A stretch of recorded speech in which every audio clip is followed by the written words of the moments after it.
ಎಲ್ಲರಿಗೂ ನಮಸ್ಕಾರ. ಇಂದಿನ ವಿಡಿಯೋದಲ್ಲಿ ನವಗ್ರಹಗಳಲ್ಲಿ ಯಾವ್ದಾದರೂ ಒಂದು ಗ್ರಹ ನಮಗೆ ಬಲವಾಗಿ ಇಲ್ಲದೆ ಇದ್ರೆ, ನಮ್ಮ ಫೇವರ್ಗೆ ಇಲ್ಲದೆ ಇದ್ರೆ, ಅದು ಅದರ ಕೆಟ್ಟ ಪರಿಣಾಮವನ್ನ ನಮ್ಮ ಜೀವನಕ್ಕೆ ಮಾಡ್ತಾ ಇದ್ರೆ ನಾವು ಅದನ್ನ ಸರಿಪಡಿಸ್ಕೊಳ್ಬೇಕು. ಹೇಗೆ?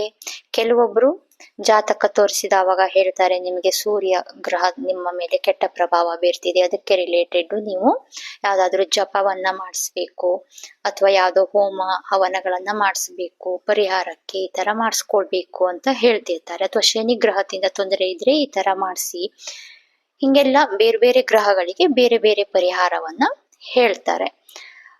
ಬಟ್ ಕೆಲವೊಬ್ರಿಗೆ ಏನಾಗುತ್ತೆ, ಅವ್ರ ಜಾತಕ ಎಲ್ಲ ಅಷ್ಟೊಂದು ತೋರ್ಸಕ್ ಹೋಗೋದಿಲ್ಲ. ಸ್ವಲ್ಪ ಮನೆಯಲ್ಲೇ ಏನಾದ್ರು ರೆಮಿಡಿ ಮಾಡ್ಕೊಳ್ಳೋಣ ಅಂತ ಇದ್ದವರು ಅವರು ಮನೆಯಲ್ಲೇ ಮಾಡ್ಕೊಬಹುದು. ಕೆಲವೊಬ್ರಿಗೆ ಈಗ ಚಂದ್ರ ವೀಕ್ ಆದ್ರೆ ಮನಸ್ಸಿಗೆ ಸಂಬಂಧಪಟ್ಟಿದ್ದು, ಅಂದ್ರೆ ಮಾನಸಿಕವಾಗಿ ಅವರು ಕುಗ್ಗೋಗ್ತಾರೆ, ಬೇಜಾರಲ್ಲಿ ಇರ್ತಾರೆ, ಡಿಪ್ರೆಸ್ಡ್ ಫೀಲ್ ಮಾಡ್ಕೊಂತಾರೆ, ಒಟ್ನಲ್ಲಿ ಟೆನ್ಷನ್, ಸ್ಟ್ರೆಸ್, ಈ ತರದ್ದೆಲ್ಲ ಫೀಲಿಂಗು ತುಂಬಾ ಆಗ್ತಿರತ್ತೆ. ಅಥವಾ ಈಗ ಸೂರ್ಯನೇ ವೀಕ್ ಆಗ್ಬಿಟ್ರೆ, ಬೇರೆ ಕೆಲವೊಂದು ಗ್ರಹಗಳು ಸೂರ್ಯ ವೀಕ್ ಇದ್ದಾವಾಗ ಅವರು ಸ್ಟ್ರಾಂಗ್ ಆಗಿ ನಮ್ಮ ಮೇಲೆ ಕೆಟ್ಟ ಪರಿಣಾಮವನ್ನು ಬೀರ್ಬಹುದು. ಸೊ ನಾವೇನ್ ಮಾಡ್ಬೇಕು, ಇವಾಗ ನಾವು ಸೂರ್ಯನ ಸ್ಟ್ರಾಂಗ್ ಮಾಡ್ಕೊಬೇಕು. ನೀವು ಜಾತಕ ತೋರಿಸಿರ್ತೀರಾ, ನಿಮ್ಗೆ ಸೂರ್ಯನ ಬಲ ಅಷ್ಟೊಂದಿಲ್ಲ, ನೀವು ಸೂರ್ಯನನ್ನ ಸ್ಟ್ರಾಂಗ್ ಮಾಡ್ಕೊಬೇಕು ಅಂತ ಹೇಳಿರ್ತಾರೆ. ಏನಾದ್ರೂ ಜಪ ಮಾಡಿಸಿ, ಅಥವಾ ನೀವೇ ಯಾವ್ದಾದ್ರು ಶ್ಲೋಕ ಹೇಳಿ, ಅದನ್ನ ನೀವೇ 108 ಸರಿ ಜಪ ಮಾಡಿ, ಈ ತರ ಹೇಳ್ತಿರ್ತಾರೆ. ಆವಾಗ ನೀವೇನ್ ಮಾಡ್ಬೇಕು, ಸೂರ್ಯನಿಗೆ ಸಂಬಂಧಪಟ್ಟಿದ್ದು ಯಾವುದು, ಜಪಾ ಕುಸುಮ ಸಂಕಾಶಂ ಕಾಶ್ಯಪೇಯ ಮಹಾದ್ಯುತಿಂ ತಮೋರಿನ್ ಸರ್ವ ಪಾಪಗ್ನಂ ಪ್ರಣತೋಸ್ಮಿ ದಿವಾಕರಂ ಅಂತ ಇದನ್ನ 108 ಸರಿ ನೀವು ಎವ್ರಿ ಡೇ ಜಪ ಮಾಡೋದ್ರಿಂದ ನೀವು ಸೂರ್ಯನನ್ನ ಬಲಪಡಿಸ್ಕೊಳ್ಬಹುದು. ಅಥವಾ ಸೂರ್ಯನಿಗೆ ರಿಲೇಟೆಡ್ ಏನೇ ನಿಮ್ಗೆ ತೊಂದರೆಗಳಾಗ್ತಾ ಇದೆ ಅಂದ್ರೆ ಅದನ್ನ ಪರಿಹಾರ ಮಾಡ್ಕೋಬಹುದು. ಸೂರ್ಯ ಸ್ಟ್ರಾಂಗ್ ಆಗ್ಬಿಟ್ರೆ ನಿಮ್ಗೆ ಉಳಿದಿದ್ದ ತೊಂದರೆಗಳೆಲ್ಲ ತನ್ನಿಂತಾನೆ ಸಾಲ್ವ್ ಆಗ್ತಾ ಹೋಗುತ್ತೆ. ಅದೇ ತರ ನಮ್ಮ ಜಾತಕದಲ್ಲಿ ಚಂದ್ರನ ಬಲ ಕಡಿಮೆ ಇದೆ, ನಾವು ಚಂದ್ರನನ್ನ ಸ್ಟ್ರಾಂಗ್ ಮಾಡ್ಕೊಬೇಕು, ಚಂದ್ರ ಗ್ರಹವನ್ನ ನಾವು ಆಕ್ಟಿವೇಟ್ ಮಾಡ್ಕೊಬೇಕು ಅಂದ್ರೆ ನಾವೇನ್ ಮಾಡ್ಬೇಕು, ಸುಲಭವಾಗಿ ದಧಿಶಂಕ ತುಷಾರಾಭಂ ಕ್ಷೀರೋದಾರ್ಣವ ಸಂಭವಂ ನಮಾಮಿ ಶಶಿನಂ ಸೋಮಂ ಶಂಭೋರ್ ಮುಕುಟ ಭೂಷಣಂ ಅಂತ ಇದನ್ನ 108 ಸರಿ ನಾವು ಜಪ ಮಾಡ್ಬೇಕು ಎವ್ರಿ ಡೇ ತಪ್ಪದೇನೆ. ಆವಾಗ ಚಂದ್ರ ನಮಗೆ ಒಳ್ಳೆಯ ಪರಿಣಾಮವನ್ನ ನಮ್ಮ ಜೀವನದ ಮೇಲೆ ಬೀರ್ತಾ ಹೋಗ್ತಾನೆ. ಅದೇ ತರ ನಮ್ಮ ಜಾತಕದಲ್ಲಿ ಮಂಗಳ ಗ್ರಹವನ್ನ ನಾವು ಸ್ಟ್ರಾಂಗ್ ಮಾಡ್ಕೊಬೇಕು ಅಂತ ಹೇಳ್ತಾರೆ. ಏನೋ ಕಾರಣದಿಂದ ನಮ್ಮ ಜಾತಕದಲ್ಲಿ ಮಂಗಳ ವೀಕ್ ಇದ್ದಾನೆ, ಮಂಗಳವನ್ನ ಸ್ಟ್ರಾಂಗ್ ಮಾಡ್ಕೊಬೇಕು, ಅದಕ್ಕೆ ನೀವು ಈ ತರ ಜಪ ತಪ ಎಲ್ಲ ಮಾಡಿಸಿ ಅಂದಿರ್ತಾರೆ. ಬಟ್ ನಿಮ್ಗೆ ಅದೆಲ್ಲ ಮಾಡ್ಸೋಕ್ ಆಗೋದಿಲ್ಲ, ಅಥವಾ ಅಷ್ಟೊಂದು ನೀವು ಇದು ಮಾಡ್ತಿಲ್ಲ ಅಂದ್ರೆ ನೀವು ಸಿಂಪಲ್ ಆಗಿ ಮನೆಯಲ್ಲೇ ಈ ಶ್ಲೋಕವನ್ನ 108 ಸರಿ ನೀವು ಜಪ ಮಾಡ್ಬೇಕು. ಯಾವುದು? ಧರಣಿ ಗರ್ಭ ಸಂಭೂತಂ ವಿದ್ಯುತ್ ಕಾಂತಿ ಸಮಪ್ರಭಂ ಕುಮಾರಂ ಶಕ್ತಿ ಹಸ್ತಂ ತಂ ಮಂಗಲಂ ಪ್ರಣಮಾಮ್ಯಹಂ. ಇದನ್ನ ನೀವು ತಪ್ಪದೇನೆ 108 ಬಾರಿ ನೀವು ಜಪವನ್ನ ಎವ್ರಿ ಡೇ ಮಾಡೋದ್ರಿಂದ ನಿಮ್ಗೆ ಮಂಗಳ ಗ್ರಹದ ಏನು ದುಷ್ಪರಿಣಾಮ ಇದೆಯೋ ಅದು ಕಡಿಮೆಯಾಗಿ ಮಂಗಳನು ನಿಮ್ಮ ಮೇಲೆ ಒಳ್ಳೆಯ ಪ್ರಭಾವನ ಬೀರ್ಲಿಕ್ಕೆ ಸ್ಟಾರ್ಟ್ ಮಾಡ್ತಾನೆ. ಇನ್ನು ಕೆಲವೊಬ್ಬರಿಗೆ ಬುಧ ಗ್ರಹದಿಂದ ತೊಂದರೆ ಇರತ್ತೆ, ಅಂದ್ರೆ ಬುಧ ಗ್ರಹ ವೀಕ್ ಇರ್ತಾನೆ, ಅವನು ನಮ್ಮ ಮೇಲೆ ದುಷ್ಪರಿಣಾಮ ಬೀರ್ತಿರ್ತಾನೆ ಅಂತ ಹೇಳಿರ್ತಾರೆ. ನೀವು ಬುಧ ಗ್ರಹವನ್ನ ಸ್ಟ್ರಾಂಗ್ ಮಾಡ್ಕೊಬೇಕು ಅಂದ್ರೆ ಈ ಶ್ಲೋಕವನ್ನ 108 ಸಾರಿ ತಪ್ಪದೇನೆ ಪ್ರತಿದಿನ ಜಪ ಮಾಡೋದ್ರಿಂದ ಹೆಲ್ಪ್ ಆಗತ್ತೆ. ಯಾವುದು? ಪ್ರಿಯಂಗು ಕಲಿಕಾಶ್ಯಾಮಂ ರೂಪೇಣ ಪ್ರತಿಮಂ ಬುಧಂ ಸೌಮ್ಯಂ ಸೌಮ್ಯ ಗುಣೋಪೇತಂ ತಂ ಬುಧಂ ಪ್ರಣಮಾಮ್ಯಹಂ. ಇದನ್ನ ನಾವು ತಪ್ಪದೇನೆ 108 ಬಾರಿ ಎವ್ರಿ ಡೇ ಪ್ರಾಕ್ಟೀಸ್ ಮಾಡ್ಬೇಕು, ಅಂದ್ರೆ ಜಪ ಮಾಡ್ಬೇಕು. ಆವಾಗ ಬುಧನ ಏನು ದುಷ್ಪರಿಣಾಮ ಇದೆಯೋ ಅದು ಕಡಿಮೆ ಆಗಿ ಅವನು ನಮ್ಮ ಮೇಲೆ ಒಳ್ಳೆಯ ಪ್ರಭಾವವನ್ನ ಬೀರಿ ನಮ್ಮ ಜೀವನವನ್ನ ಸುಖಮಯವಾಗಿಸಲು ಹೆಲ್ಪ್ ಮಾಡ್ತಾನೆ. ಇನ್ ಕೆಲವೊಬ್ಬರಿಗೆ ಗುರುಗ್ರಹದಿಂದ ತೊಂದರೆ ಇರುತ್ತೆ, ಗುರುಗ್ರಹ ವೀಕ್ ಇರ್ತಾನೆ, ತುಂಬಾ ಗುರುಗ್ರಹ ವೀಕ್ ಇದ್ದಾವಾಗ ಯಾವ್ದೇ ನಮ್ದು ಕೆಲಸ ಕಾರ್ಯಗಳಲ್ಲಿ ಅಡೆತಡೆ, ಈ ತರದ್ದೆಲ್ಲ ಪ್ರಾಬ್ಲಮ್ ಆಗ್ತಾ ಇರತ್ತೆ. ಅಥವಾ ಮದುವೆ ಈ ತರದ್ದೆಲ್ಲ ಡಿಲೇ ಆಗ್ತಿರತ್ತೆ. ಆ ತರ ಎಲ್ಲ ಇದ್ದಾವಾಗ ನೋಡಿ ನಮಗೆ ನಿಮಗೆ ಗುರು ಬಲ ತುಂಬಾ ಕಡಿಮೆ ಇದೆ, ನೀವು ಗುರುವನ್ನ ಸ್ಟ್ರಾಂಗ್ ಮಾಡ್ಬೇಕು, ಗುರು ಜಪ ಮಾಡಿಸಿ, ಗುರು ಶಾಂತಿ ಮಾಡಿಸಿ, ಗುರು ಒಂದು ಹೋಮ ಮಾಡಿಸಿ ಅಂತ ಹೇಳ್ತಿರ್ತಾರೆ.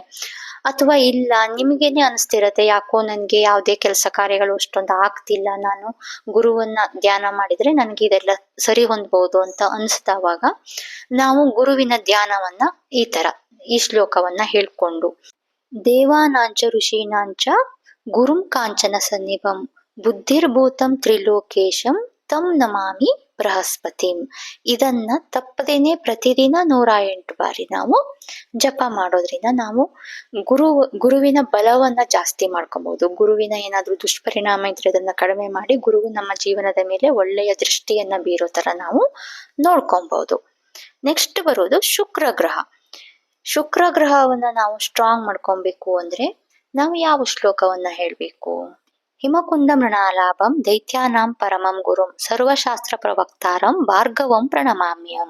ಇದನ್ನ 108 ಬಾರಿ ತಪ್ಪದೇನೆ ಪ್ರತಿದಿನ ನಾವು ಜಪ ಮಾಡೋದ್ರಿಂದ ನಮ್ಮ ಶುಕ್ರ ಗ್ರಹದ ಕೆಟ್ಟ ದೃಷ್ಟಿಯಿಂದ ನಾವು ಪಾರಾಗಬಹುದು. ಅವನು ನಮ್ಮ ಮೇಲೆ ಒಳ್ಳೆಯ ಪ್ರಭಾವವನ್ನ ಬೀರುವಂತೆ ನಾವು ನೋಡ್ಕೊಬಹುದು.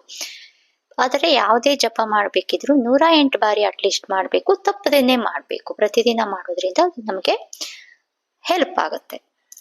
ಈಗ ಬರೋದು ಶನಿಗ್ರಹ. ಶನಿಗ್ರಹದಿಂದ ನಮ್ಗೆ ಯಾವ್ದಾದ್ರು ತೊಂದರೆ ಆಗ್ತಿದೆ, ನಮ್ಗೆ ಅಷ್ಟಮ ಶನಿ ಇದೆ, ಪಂಚಮ ಶನಿ ನಡೀತಿದೆ, ಅಥವಾ 7.5 ಶನಿ ನಡೀತಿದೆ, ಅಥವಾ ಶನಿಗ್ರಹದಿಂದ ಏನೋ ಕೆಟ್ಟ ಪರಿಣಾಮಗಳು ನಮ್ಮ ಮೇಲೆ ಆಗ್ತಿದೆ ಅಂದ್ರೆ ನಾವು ಈ ಜಪವನ್ನ ಮಾಡ್ಬೇಕು. ನೀಲಾಂಜನ ಸಮಾಭಾಸಂ ರವಿಪುತ್ರಂ ಯಮಾಗ್ರಜಂ ಛಾಯಾ ಮಾರ್ತಾಂಡ ಸಂಭೂತಂ ತಂ ನಮಾಮಿ ಶನೀಶ್ವರಂ. ಇದನ್ನ ಪ್ರತಿದಿನ 108 ಬಾರಿ ತಪ್ಪದೇನೆ ನಾವು ಜಪವನ್ನ ಮಾಡೋದ್ರಿಂದ ಶನಿಗ್ರಹದ ಕೆಟ್ಟ ದೃಷ್ಟಿಯಿಂದ ಪಾರಾಗಬಹುದು.